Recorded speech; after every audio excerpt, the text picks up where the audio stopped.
Hello everyone, welcome back to my channel. কেমন আছো তোমরা সবাই? আশা করছি যে যেখান থেকে দেখছো ভালো আছো, সুস্থ আছো, আর আমি অনেক অনেক ভালো আছি। আর তোমাদের জন্য আমি আরও একটি নতুন ব্লগ নিয়ে চলে এসেছি।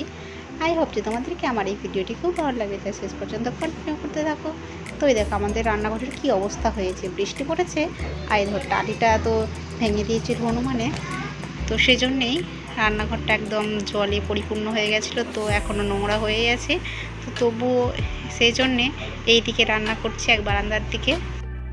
আর কিছুটা ওই পাশটা যেহেতু অনেকটাই শুকিয়ে গেছে আর টালিটাও ঠিক করে নিয়েছে, সেই জন্যে ওই দিকে মাটির উনুনে রান্নাটা করে নিচ্ছি, আর এইদিকে গ্যাসও চাপিয়ে দিচ্ছি। তো গ্যাসের দিকে ভাতটা চাপিয়ে দেওয়ার জন্য চালটা ধুয়ে নিচ্ছি, তারপরে সেটা করে নেব। আর ওই দেখো ডাল সেদ্ধ করতে দিয়েছি প্রেশারে, আর এই দেখো চালটাও ধুয়ে দিয়ে দিচ্ছি। আর যেহেতু এখন প্রচণ্ড গরম, সেই জন্যে আমি তাড়াতাড়ি 9টাতেই ভাতটা রান্না করে নিচ্ছি, তো তারপরে স্নান করে নেব। তো এই দেখো এই বারান্দার দিকে রান্নাটা করছি, রাস্তা দিয়ে লোক যাতায়াত করছে সেটাও দেখা হচ্ছে, এই পাশে রান্নাবান্নাটাও করে নিচ্ছি। অনেকগুলো রান্নাবান্না করছি।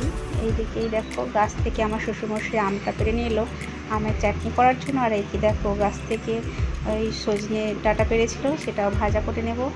করলা, ডাল আর অনেক কিছু রান্নাবান্না করছি, তোমাদেরকে সেটা শেয়ার করে নিচ্ছি। তো এই দেখো এই বারান্দার দিকে চলে গেলাম, আবার ওই রান্নাঘরের দিকে যাচ্ছি। ওই দিকে যেহেতু মাটির উনুনটা ধরিয়ে নিয়েছি, তো সেই জন্যেই। আর এরপরে দেখো যেহেতু অনেক কিছু রান্নাবান্না হয়ে গেছে, তারপরে এই দেখো আলুগুলোকে ভেজে নিচ্ছি, যেহেতু আলু পটলের ওই তরকারিটা করব সেজন্যেই। তো এই দেখো আলুগুলো প্রায় ভাজা হয়ে গেছে, আর এরপরে পটলগুলোকে ভেজে নেবো, আর তারপরে কষিয়ে রান্না করে নেব। আর এই দেখো এই পাশে যেহেতু ভাতটা চাপিয়েছি, দেখো ভাতটা প্রায় শেষের দিকেই, আর একটু হয়ে গেলেই নামিয়ে নেবো সেটা। আর এই দেখো ডুমো ডুমো করে পটলগুলোকে ভালোভাবে কেটে রেখেছি, আর সেটাও ভেজে নেব। আর এই দেখো টমেটো দিয়ে মশলা দিয়ে সমস্ত কিছু কষিয়ে নিচ্ছে, তারপরে রান্না কমপ্লিট হয়ে যাবে।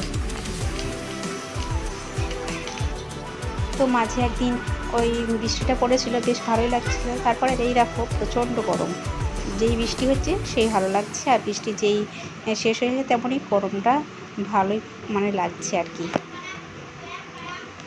তো এই দেখো কষিয়ে নিয়েছি, কষিয়ে নেওয়ার পরে জলটা দিয়ে দেবো, তারপরে সেদ্ধ করে নামিয়ে নেবো, তো হয়ে যাবে কমপ্লিট।